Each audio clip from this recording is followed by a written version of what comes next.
Assalamu alaikum friends and welcome to my channel World's Knowledge। हीर ज़िला जंग में आबाद सयाल कबीले से ताल्लुक़ रखने वाली एक जाट लड़की थी।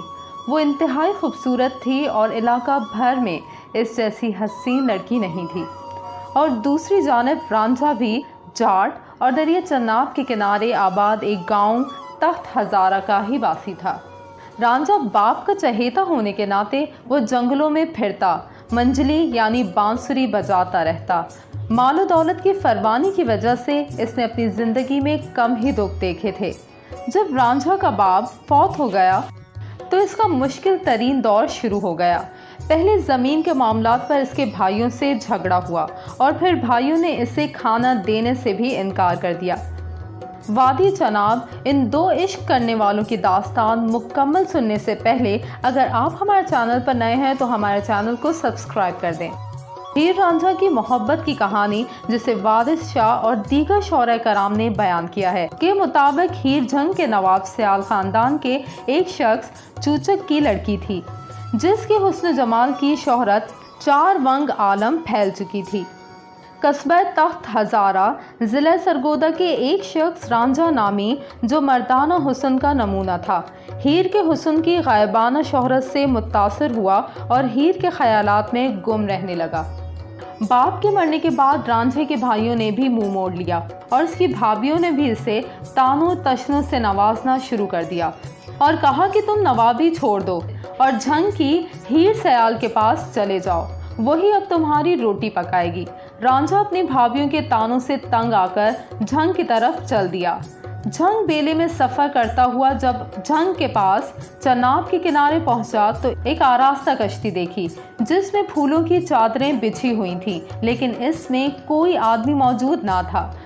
रांझा थका हुआ तो था ही, वो कश्ती में दाखिल होकर घनी छांव में शर्मीले नशे में मस्त हो गया। पिछले पहर हीर अपनी सहेलियों के हमरा आई।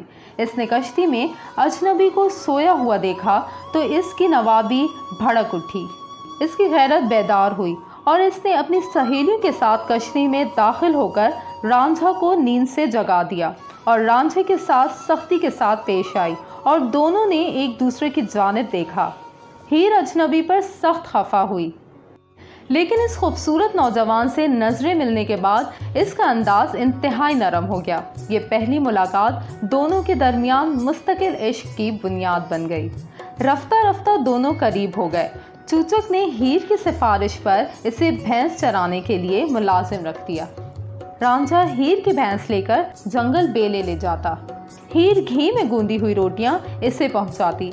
हीर का चच्चा कैदू लंगड़ा इन दोनों के प्यार और मोहब्बत से वाकिफ हो चुका था। इसने चूचक से कहा, हीर रांझा के साथ फंसकर अपनी और ख़ानदान की इज्जत ख़राब कर रही है और रांझा को यहाँ से निकाल दो। चूचक ने अरसे दराज कैदू की बात ना मानी। फिर कैदू एक दिन चूचक को लेकर गया और जंग बेले में दोनों की मुलाकातों का मुशाहिदा करवाया।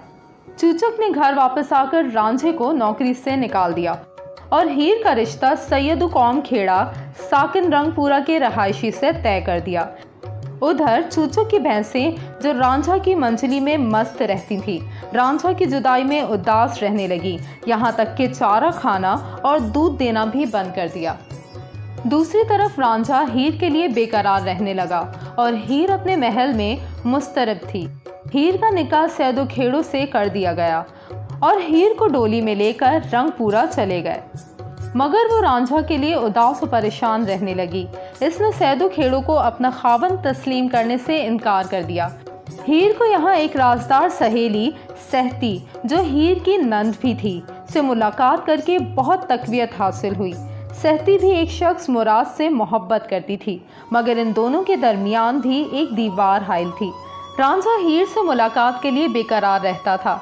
इसने एक हिंदू बालनाथ को अपना मुर्शिद बनाया और इसके मशवरे से साधु बन गया।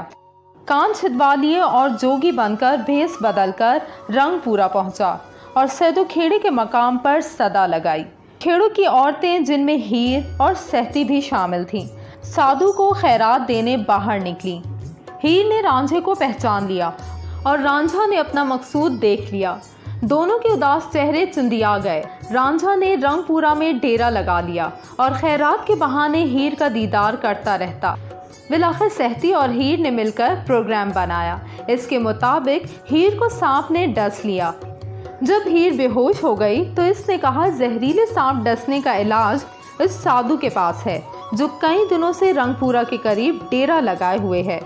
साधु बुलाया गया तो हीर और रांझे को एक कमरे में बंद कर दिया गया ताकि साधु मंत्रों के जरिए हीर को सेहतियाब कर सके। सहती ने कमरे की दीवार में नकब लगाई और हीर और रांझा दोनों फरार हो गए और सहती भागकर मुराद के पास पहुंच गई।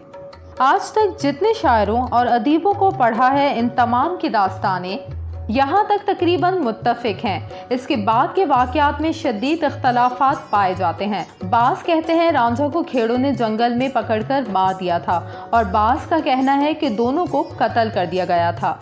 और कुछ दास्तान नवीसों ने यूँ लिखा है कि रांझा को कत्ल कर दिया गया और हीर अपने महल में चली गई जहाँ से इसकी लाश मिली। बहरहाल हीर और रांझा की कहानी के इख्तिताम पर इख्तलाफ मौजूद है, लेकिन हीर और रांझा की कहानी पर मबनी भारत और पाकिस्तान में हीर और रांझा के नाम की कई फिल्में बन चुकी हैं और इनकी सच्ची मोहब्बतों की दास्तानों को ख़ास तौर पर पंजाब में अकीदतन सलाम पेश करते हैं। हीर और रांझा का मज़ार आज भी पाकिस्तान पंजाब के ज़िला झंग में मौजूद है। मोहब्बत के पुजारी आज भी इनके मज़ारों पर हाज़िरी देकर अपनी रूह कल्ब को तक़वियत बख्शते हैं। हीर और रांझा पर हज़ारों लोगों ने अपनी कयास आराइयाँ पेश की हैं, मगर जो शोहरत वारिस शाह की हीर को मिली है वो किसी दुनिया के शायर ने हासिल नहीं की। और वारिस शाह की तहरीर शुदा हीर को पंजाब में 3 सदियों तक शादी, ब्याह, मेलों और दीगर मौक़ों पर गाया और सुनाया जाता रहा है। इसको पाक व हिंद के मुत्तादिद गुलकारों ने गाया है। आज भी पंजाब के देहातों में बुज़ुर्ग शख्सियात इससे लुत्फ़अंदोज़ होते हैं।